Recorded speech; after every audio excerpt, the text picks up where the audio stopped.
ಅದಕ್ಕ ಅವ ಯಾಕೆ ಜೈಲಿಗೆ ಹೋಗಿ ನಿಮ್ಗೆ ಗೊತ್ತದೆ? ಒಂದು ನಿಮಿಷ ಟೈಮ್ ಅದಲ್ರಿ, ನಿಮಗ್ ಟೈಮ್ ಅದಲ್ರಿ. ಮತ್ ನೀವ್ ಹೀಗೆ ಹೇಳ್ಬೇಕಾ? ಬೇಜಾರು ಹೊಂಟ್ರೆ ಬಿಟ್ಬಿಡ್ತೀನಿ. ಇನ್ನ ನಿಮ್ ಶಾಸಕರು ಮಾತಾಡೋರಲ್ಲ ಆತ ಮಾರಾಯ. ಅದು ಯಾರಿಗೆ ಟೋಪಿ ಮುತ್ತೆ ಜೊತೆ ದೋಸ್ತಿ ಕಟ್ಟಿ ಬಂದು ಅಣ್ಣ ಹಜಾರೆ ಬಂದು ಅಲ್ಲಿ ಸರಿ ದುಕಾನ್ ಇತ್ತಲ್ಲ, ಸರ್ಕಾರ ನಡೆಸ್ತಿತ್ತು ಮೊದಲ. 7,000 ಕೋಟಿ ರೂಪಾಯಿದು ವರ್ಷಕ್ಕ ಸರಿ ಮಾಡ್ತಿದ್ರು ಸರ್ಕಾರದವರು. ಅವ್ನ ದೋಸ್ತರೆಲ್ಲ ಬಂದ್ ಹೇಳಿದ್ರು, ಏನ್ ನೀ ಸರಿ ಮಾಡ್ತಪ್ಪ, ನಮಗ್ ನಾವೆಲ್ಲ ದುಕಾನ್ ನಡೆಸ್ತೀವಿ, ಚಿಂತೆ ಮಾಡೋಣ, ನಮಗ್ ಕೊಟ್ಬಿಡು ಅಂತ. ಇದನ್ನು ಆಯ್ತಂತ 7,000 ಕೋಟಿ ಸರಿ ಮಾಡ್ಬೇಕಾದ್ರ ಸರ್ಕಾರಕ್ಕೆ 3,500 ಕೋಟಿ ಟ್ಯಾಕ್ಸ್ ಬರ್ತಿತ್ತು. ಏಟ್ ಬರ್ತಿತ್ತು? 3,500. ಆತ ಏನ್ ಮಾಡಿದ, ಅರವಿಂದ್ ಕೇಜ್ರಿವಾಲ್ ಅವ್ರ ದೋಸ್ತರಿಗೆ ಕೊಟ್ಟು ನಡೆಸಂತ ಹೇಳಿ ದೋಸ್ತರೆಲ್ಲ ಸೇರಿ ಏನ್ ಮಾಡಿದ್ರು, ದುಕಾನ್ ಶುರು ಮಾಡಿದ್ರು. ದುಕಾನ್ ಚಲೋ ನಡಿ 16,000 ಕೋಟಿ ಗಿರಾಕಿ ಆಯ್ತು. ಏಟ್ ಗಿರಾಕಿ ಆಯ್ತ್ರಿ ಯಜಮಾನ್ರೆ? ಎಷ್ಟು? ಅವ್ರ 16,000 ಕೋಟಿ ಗಿರಾಕಿ ಆಗಿದ್ದಕ್ಕ ದಿಲ್ಲಿ ಸರ್ಕಾರಕ್ಕೆ 300 ಕೋಟಿ ಟ್ಯಾಕ್ಸ್ ಕೊಟ್ಟರು. ಏಟ್ ಕೊಟ್ಟರು? 300 ಕೋಟಿ. ಏಟ್ ಕೊಟ್ರಪ್ಪ? ಏಟ್ ಲಾಭ ಆಯ್ತು ಸರ್ಕಾರಕ್ಕೆ? ಡಬಲ್ ಆಯ್ತಲ್ಲ. 3,500 ಕೋಟಿ ಬರ್ತಿತ್ತು ಮೊದಲ, ಈಗ ಎಷ್ಟು ಬಂತು? 300 ಕೋಟಿ. ಲಾಭನೋ ಲುಕ್ಸಾನೋ? ಗಿರಾಕಿ ಡಬಲ್, ಟ್ಯಾಕ್ಸ್ ಕಮ್. ಇದು ಗೊತ್ತಾಗಿ ಸಿಬಿಐ ಹಿಡಿದು ಒಳಗೆ ಹಾಕಿದ್ರ ಇವ ರಾಹುಲ್ ಗಾಂಧಿ ಲಬಲಮ ಅಂತ. ಯಾಕೆ ಬಂದೇನು ಗೊತ್ತಿಲ್ಲ ನಿಮಗೆ.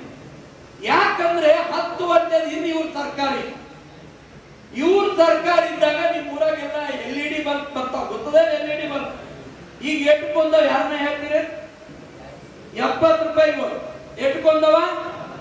70 ರೂಪಾಯಿಗಳು. ಇವ ಏನ್ ಮಾಡಿದ? 70 ರೂಪಾಯಿ. ಆ 70 ರೂಪಾಯಿ ಬಲ್ಬ್ ಅವಾಗ 400 ರೂಪಾಯಿ ಮಾರಿದ್ರು. ಎಷ್ಟು ಮಾರಿದ್ರು? 400 ರೂಪಾಯಿ. ಅವಾಗ 1 ಲಕ್ಷಕ್ಕೆ 1 ಎಕರೆ ಹೊಲ ಇತ್ತು ಯಜಮಾನ್ರೆ. ಎಷ್ಟಕ್ಕಿತ್ತು? ಎಷ್ಟಕ್ಕಿತ್ತಪ್ಪ? 1 ಲಕ್ಷ. ಈಗ ಅದು 20 ಲಕ್ಷ ಆಗಿದೆ 1 ಎಕರೆ. ಈಗ ಅಂದ್ರ ಅವಾಗ 400 ಇದ್ದು ಈಗ ಬಲ್ಬ್ ಬೇಕಾಗ್ಬೇಕಂದ್ರೆ 4,000 ಆಗ್ಬೇಕು ಬಲ್ಬ್. ಮೋದಿ ಬಂದ್ರೆ 70 ರೂಪಾಯಿ ಆಗಿದೆ. ಮೋದಿ ಬಂದ್ಮೇಲೆ 70 ರೂಪಾಯಿ. ಅಂದ್ರೆ ಎಷ್ಟು ಹೊಡೆದ್ರು ಒಂದು ಬಲ್ಬಿನಿಂದ? 300 ರೂಪಾಯಿ ಅಲ್ಲಪ್ಪ. 1 ಲಕ್ಷ ಇದ್ದಾಗ 400 ಇತ್ತು, ಈಗ ಅದು 4,000 ಆಗ್ಬೇಕಿತ್ತಲ್ಲ ಬಲ್ಬ್. 70 ರೂಪಾಯಿ ಅಂದ್ರೆ ಎಷ್ಟು ಹೊಡೆದ್ರು? ಎಷ್ಟು ಹೊಡೆದ್ರು? 3,900.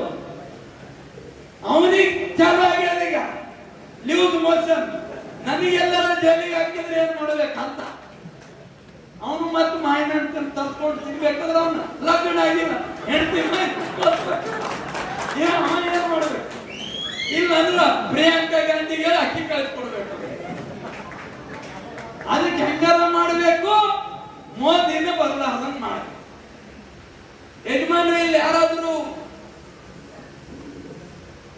ಹಾರ್ಟ್ ಆಪರೇಷನ್ ಆದವ್ರಿಗೆ ಕೇಳ್ತೀನಿ, ಯಾರನ್ನ ಆದವರೆಲ್ಲ ಗೊತ್ತಿಲ್ಲ.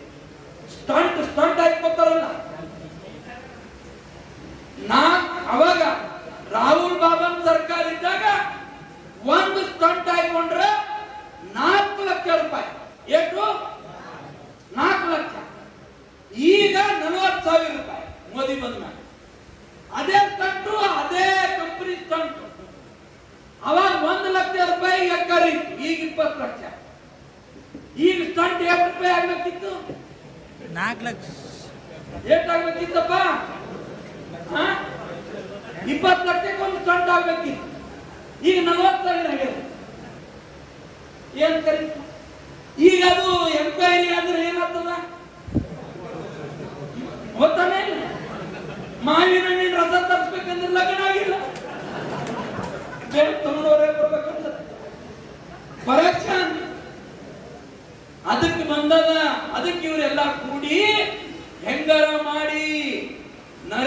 ಮೋದಿಗೆ ಬರ್ಬಿಡ್ಬಾರ್ದು ಮೂರನೇ ಬಾರಿ ಕುತಂತ್ರ.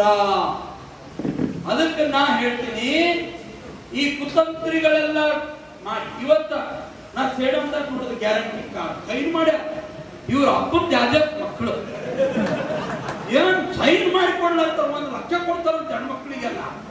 ಯಾವ ಕೊಟ್ಟನಪ್ಪ ಅಧಿಕಾರ ನಿಮ್ಗೆ ಸೈನ್ ಮಾಡ್ಲಕ್ಕ?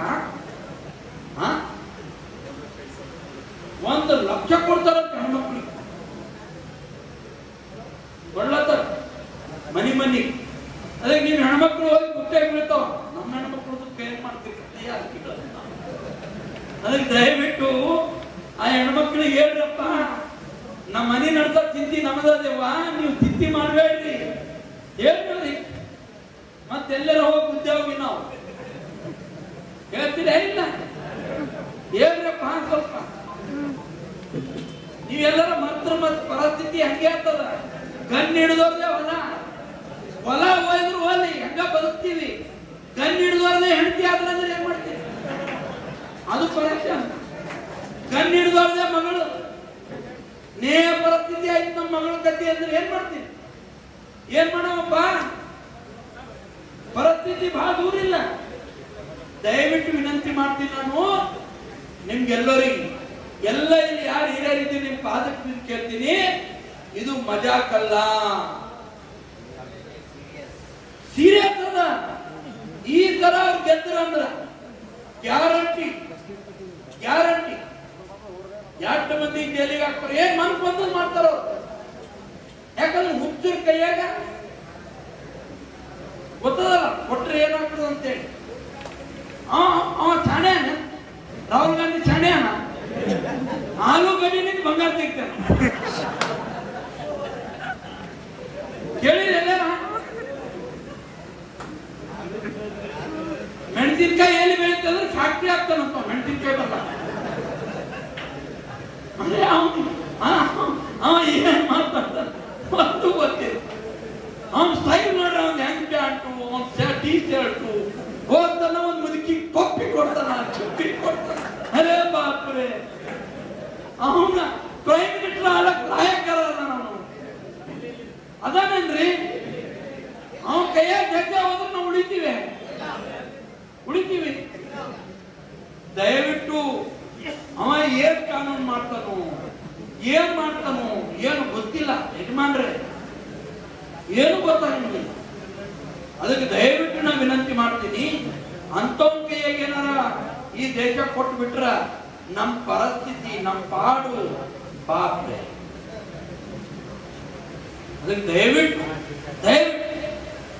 ನೀವೆಲ್ಲ ಬಹಳ ಪುಣ್ಯವಂತರಿದ್ದೀರಿ. ಬಸಣ್ಣನ ಅಂತ ಅವನ ಹೆಸರು ಬಸಣ್ಣ, ಅವನು ದಾನ್ಸೂರ್ಕರಣ, ಒಳ್ಳೆ ಮನುಷ್ಯ ಸಿಕ್ಕನ. ಅವನ 2ನೇ ಬಾರಿ ಗೆಲ್ತೀನಿ. ಅವನ ನೇತೃತ್ವದಾಗ ಒಳ್ಳೆ ಕೆಲಸ ಮಾಡಾಕತ್ತಿ. ಅವನಿಗೇನು 14-15 ಸಾವಿರ ಓಟ್ ಗೆಲ್ಸಿ. ಅದಕ್ಕೆ ಇನ್ನ ದೊಡ್ಡ ಶಕ್ತಿ ಬರ್ಬೇಕಂದ್ರ ನಮ್ಮ ಉಮೇಶ್ ಜಾಧವ್ ಸರಕ್ ಒಂದು 25 ಸಾವಿರ ಓಟನ್ನ ಹೆಚ್ಚಿಗೆ ಕೊಡಿಸ್ತೀರಿ? ಕೈ ಮೇಲೆ ನೋಡೋಣ. ನೋಡ್ರಿ ಇದು ಮಾತಂದ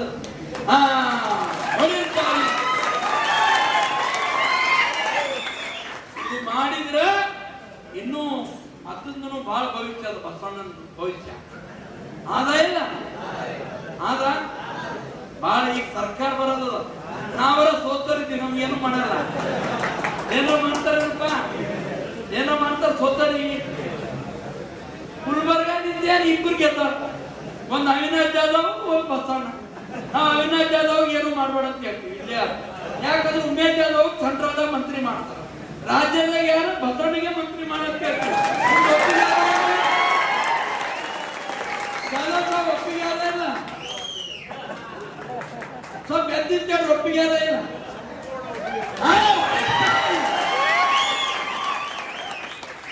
ಬಸಣ್ಣ ಮಂತ್ರಿ ರಾಜ್ಯದಾಗ, ಉಮೇಶ್ ಜಾಧವ್ ಕೇಂದ್ರದಾಗ ಮಂತ್ರಿ ಆಗ್ಬೇಕಂದ್ರ ಗುಲ್ಬರ್ಗ ಗ್ರಾಮೀಣದಾಗ 25,000 ಲೀಡು ನಮ್ಮ ಉಮೇಶ್ ಜಾಧವ್ ಅವರಿಗೆ ತಂದು ಕೊಡ್ಬೇಕು.